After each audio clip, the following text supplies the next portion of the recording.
All right, my friends, let's go ahead and move on to my top 10 best werewolf movies of all time. Now, I'm a big horror fan, and I've seen a lot of werewolf movies over the years. I guess, when you think about like the classic monsters, and you think about, vampires, zombies, of course. And I think like those monsters typically have like the most movies. But I would also say werewolf movies are certainly up there for a lot of people. Whether it be like classic films to even like modern ones that we're getting right now, because I am doing this list in honor of an upcoming werewolf film, and that's Leigh Whannell's Wolfman. And I'm a huge fan of Leigh Whannell. Love what he did with Upgrade. Love what he did with The Invisible Man, another classic Universal monster creature. I just because that movie's coming out, and because we also got another like werewolf movie not too long ago. We also had Werewolves back in December, which it wasn't very good. Some people liked it. I wasn't one of the people that really enjoyed it, but we're still getting a lot of werewolf movies to this day for decades, nearly a century now. Thinking about it, it's pretty amazing. It's pretty impressive. And listen, I thought in honor of the film coming out, let me go ahead and tell you about my top 10 best werewolf movies. Now, of course, I have not seen every single werewolf movie out there. I want to, believe me. I'd love to check out more of these films. And so if you're expecting movies like, The Wolf of Snow Hollow or Bad Moon or, any like some of those types of films, sadly, they have not made the list. But I definitely have some beloved werewolf movies on this list, no question about that.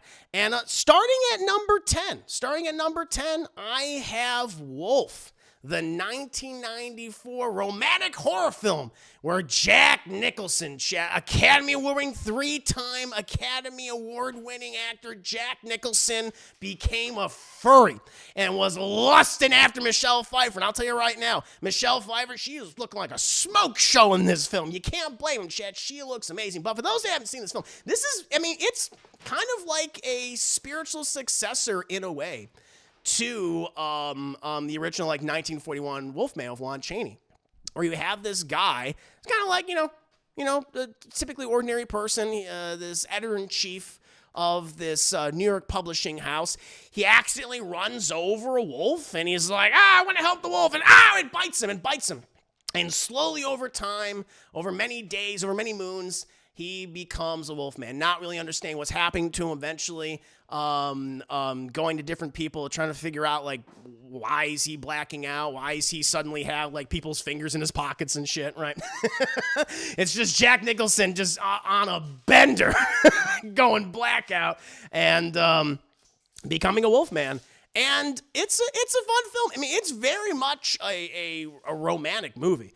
Where in the film, like Jack Nicholson, he comes to learn that his wife is having an affair with a pretty impressive cast of people, by the way, but with James Spader throughout the film.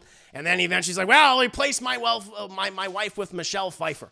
And but it's complicated due to the fact that he keeps turning into a wolf man at night and is mauling people and killing some people over time. Yes, so over time he becomes Jack Nicholson.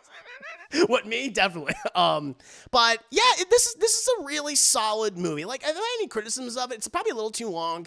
It has some pacing issues. But Jack Nicholson, he's fully committed, to this part. And he seems to be having just a lot of fun, with this role. Michelle Pfeiffer, as I said, she's absolutely gorgeous in this movie. James Spader is so slimy. He makes a great villain in the film. But then you also have Richard Jenkins, who plays a cop in the movie. Christopher Plummer's in the film. You got David Hyde Pierce in a smaller role. You have a score. Actually, has a really beautiful score composed by Ennio Morricone. It's got a lot going for it, and the cinematography in the film is pretty good. Yeah, I really enjoyed this film. I actually rewatched it not too long ago, like a month and a half ago. And I was like, you know what? This has a lot going for it. And it's cool just to see, Jack Nicholson playing a classic, monster. But moving on from number 10, Chad, number 9, I have Teen Wolf. We're going a little younger. We're going a little younger than Jack Nicholson. With the coming-of-age comedy film starring Michael J. Fox, who is the Teen Wolf, where it's just, this regular high school student, he's just trying to live his life, play basketball, go on dates with girls and stuff like that, just trying to be, a good kid, a cool kid. But, once puberty hits, he gets hair in strange places, a lot of hair in strange places. So much hair, he realizes, like, I'm not going through puberty. I'm literally becoming a werewolf. Now, this is very much a horror comedy, and it is your typical coming of age story where instead of the kid, getting pimples, getting hair in strange places, getting a lot of hair in strange places, he's just becoming a werewolf and, engaging in goofy, ridiculous shenanigans with his friends, dealing with bullies, a lot of, typical kind of like 80s type of kid stuff that you come to expect. But it's a movie on paper where it sounds stupid. It is stupid. It is stupid, but it kind of knows that. But seemingly it all works thanks to the charm of Michael J. Fox and the situations that they put him in. That he managed to kind of overcome the ridiculous premise and the ridiculous scripts, and he makes it work really well. And I haven't seen this movie in a few years, but I always had like an affection for it. It's a really fun film. And at number 8, and this comes as no surprise, it's kind of the film I think a lot of people think of when thinking of werewolf movies, certainly classic werewolf movies, and that is The Wolfman, the original 1941 film, directed by George Wagner and starring Lon Chaney Jr. Now, a lot of people would say, like, oh, well, this is the original werewolf movie. Technically not. There was a werewolf film, I think that came out in the 30s, like 1935, mid-1930s, where it was called The Werewolf of London, which actually was used to inspire another werewolf movie I'll talk about in just a bit. But, in this film, it is focusing on this character of Larry Talbot, played by Lon Chaney Jr., who goes back to visit his family and his father, deal some estate stuff. He meets a girl, he's charmed by her and everything. But, when they're off on a midnight stroll, he ends up getting bit by a wolf and, by Bela Lugosi. He gets attacked by a wild Bela Lugosi. And once that happens, Chad, funny enough, he didn't turn into a vampire. He just turns into a wolfman. And honestly, like, I did a review and an audio commentary for this about, like, I guess I'm going to say, like, maybe a year ago. And I ended up really enjoying, because I hadn't seen the movie in years, and I'm one of those guys that collected, like, all the classic Universal monster movies on VHS back in the day when I was a kid.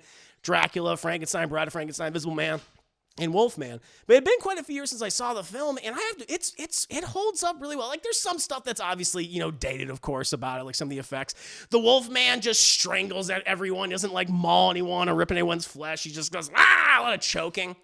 But Lon Chaney Jr. delivers a fantastic performance as this guy who is just struggling with the disease and just doesn't know what's going on. He's, like, really, really scared.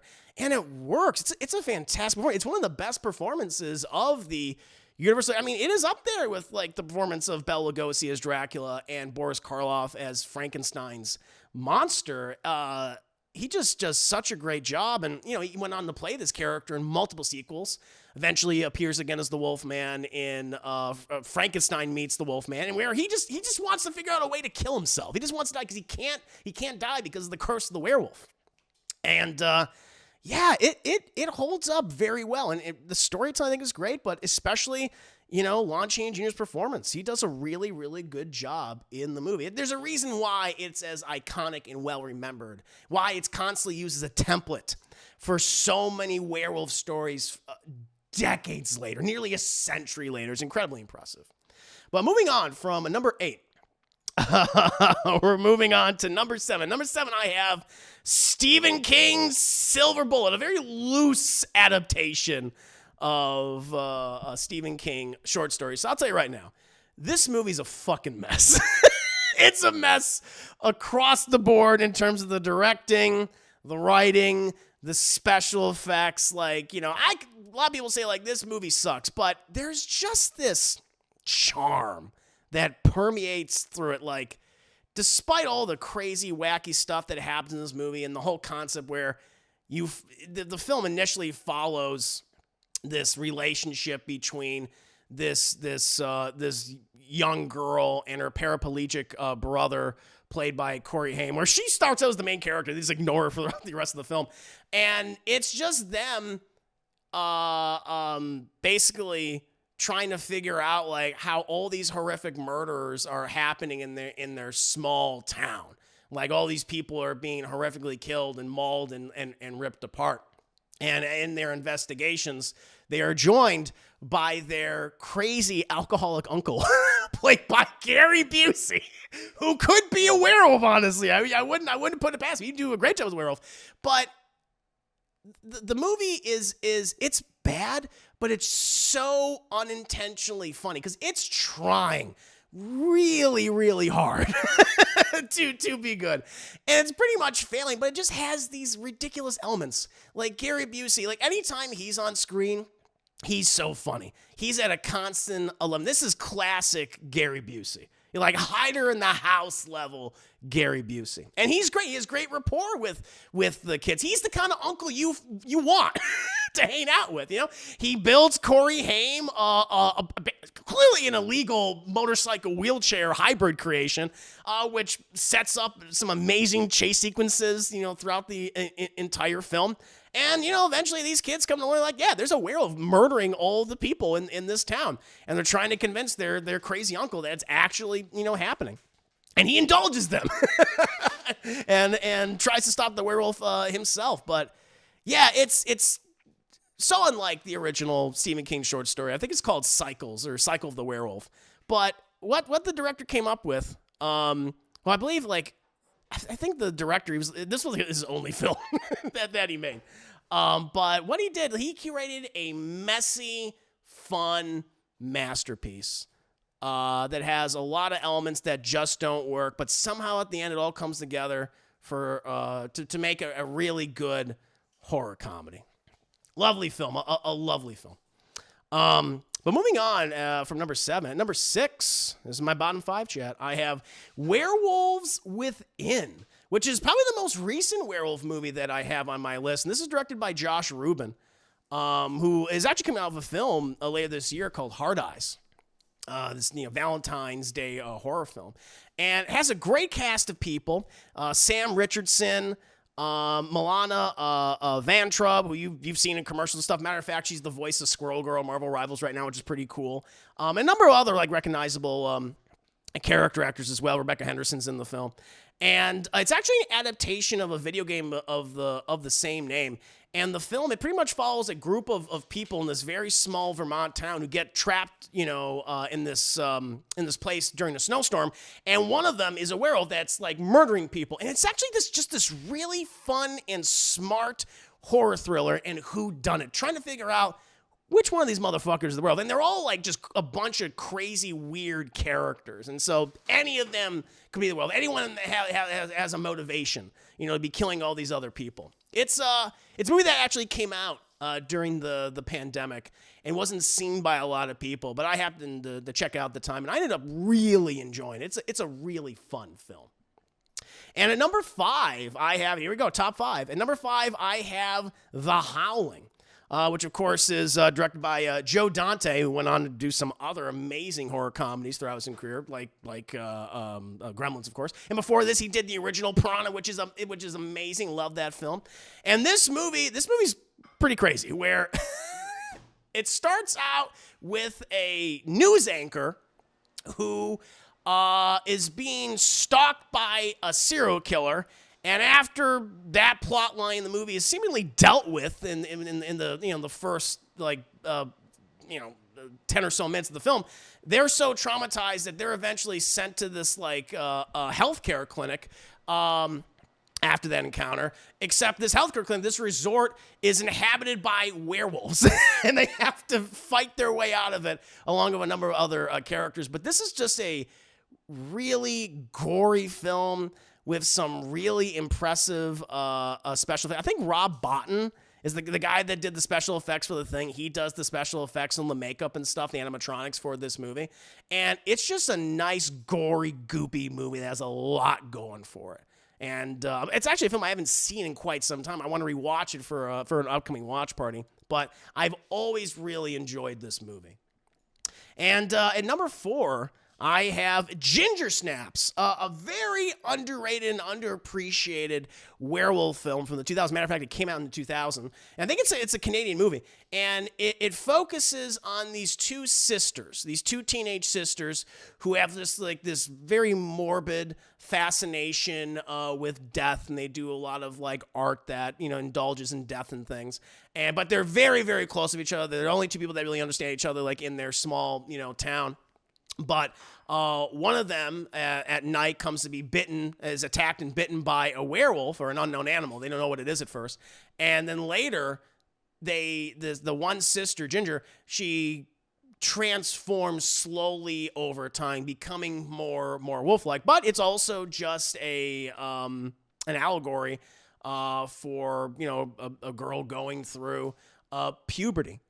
And her changing over time, and they indulge in like all those aspects too. It's just she's not only menstruating, she's growing a tail.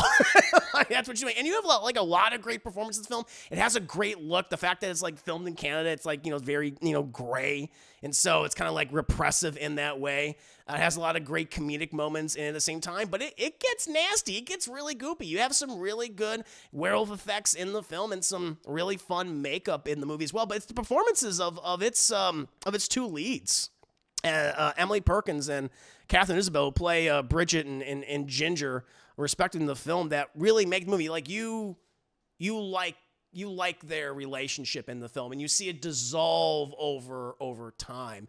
And that's what kind of makes it so tragic as we get towards the end of that movie. But really, really like this movie. It's great. If you have not seen it, highly, highly recommend it. At number 3, I have Wallace and Gromit and the Curse of the Were-Rabbit. And you're saying, well, Chris, technically, this doesn't have a werewolf. It's werewolf, were-rabbit. It's the same thing. This is the first feature-length film to feature Wallace and Gromit, of course, were in a ton of, Aardman shorts for years.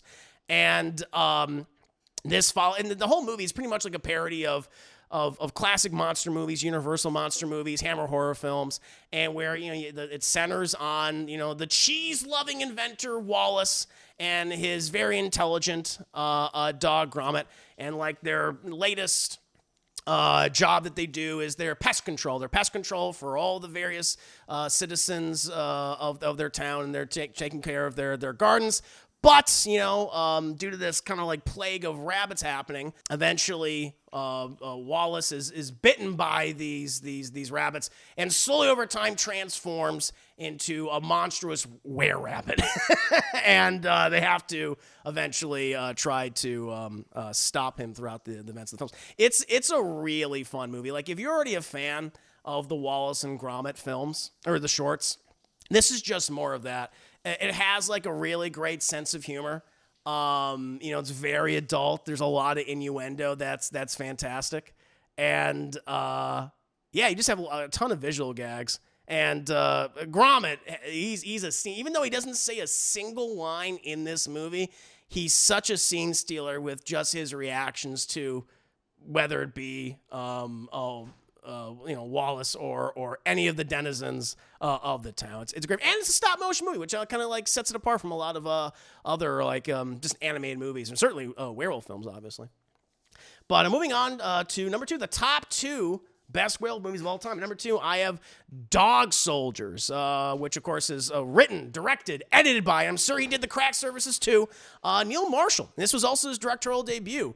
And the film stars like a ton of fantastic character actors like Sean Pertwee and Liam Cunningham, Kevin McKidd.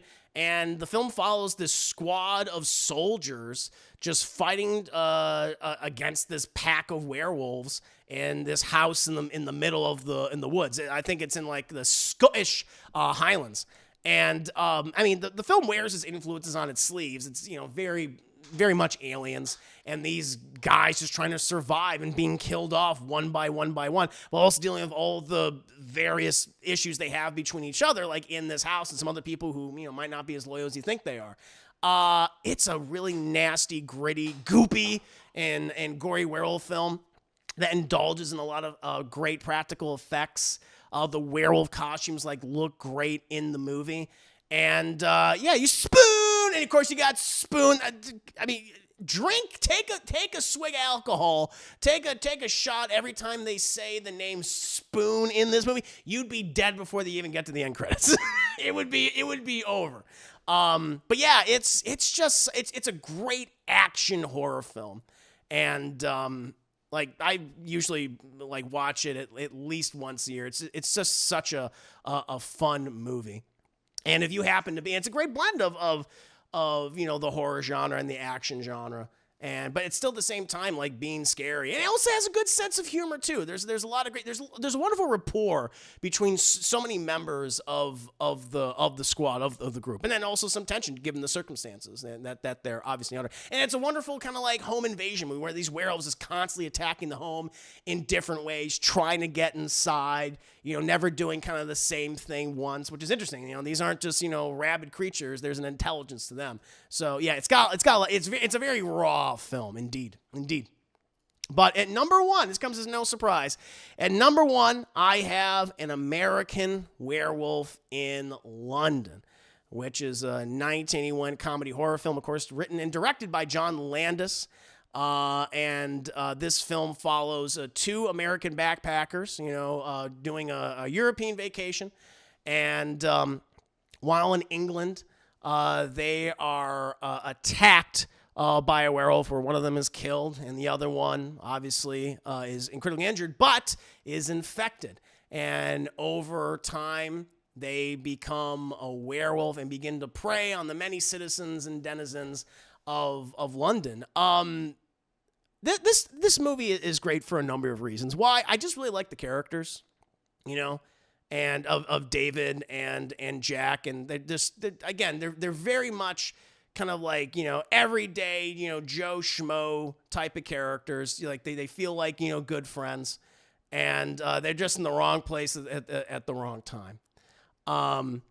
So I like them. I like their performances, throughout the entire movie. Like the supporting cast, I think is quite good. Has a nice sense of humor to everything as well. It's not like, laugh out loud fun. It's very clever in the way it approaches the concept of the werewolf and lycanthropy and the infection and presenting in different ways. Like, our lead actor who, obviously is infected and is cursed, he constantly interacts with his dead friend throughout the entire movie.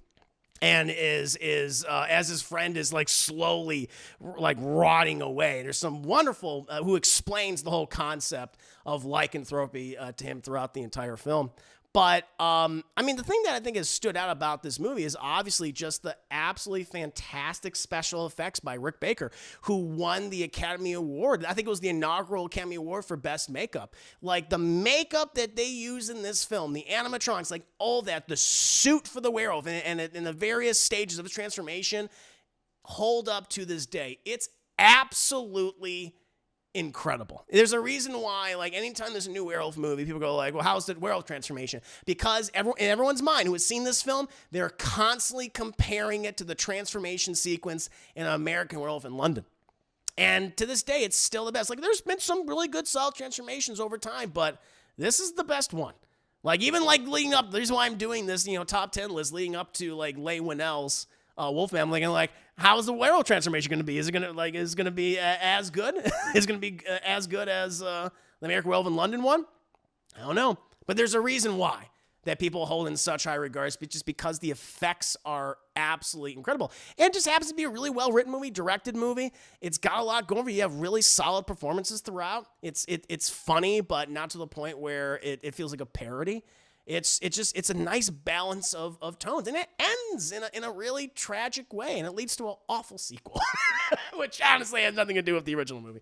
Yeah, don't watch An American Werewolf in Paris. Don't watch that movie. No, skip that. Just watch An American Werewolf in London. It's a really nice self-contained story, and it's one of the many reasons why, all those reasons are why I consider it to be the best werewolf movie of all time. Of course, we all have different tastes. I'm sure everyone else's lists are very different.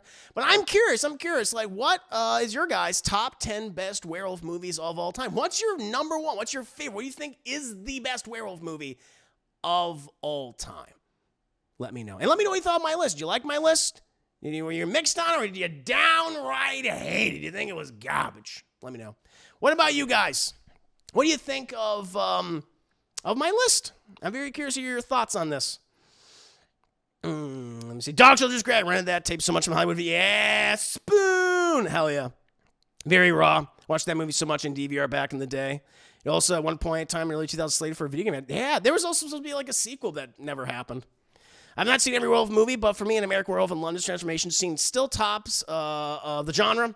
Even 40 years later is awesome. Yeah, I know, it's crazy. Over 40 years and it still holds up. Too bad Landis and his son. Yeah, it's true. That's the one thing. Yeah, they're kind of awful people. They're the same company to the effects in Teen Wolf that they use in American Werewolf in Paris. Oh, wow. I like the Howling transformation better. Howling transformation is really good. Again, you have some great. Rob Bottin, I think, does a great job with the effects in the movie. He's really good. And it's a very like graphic and gory film.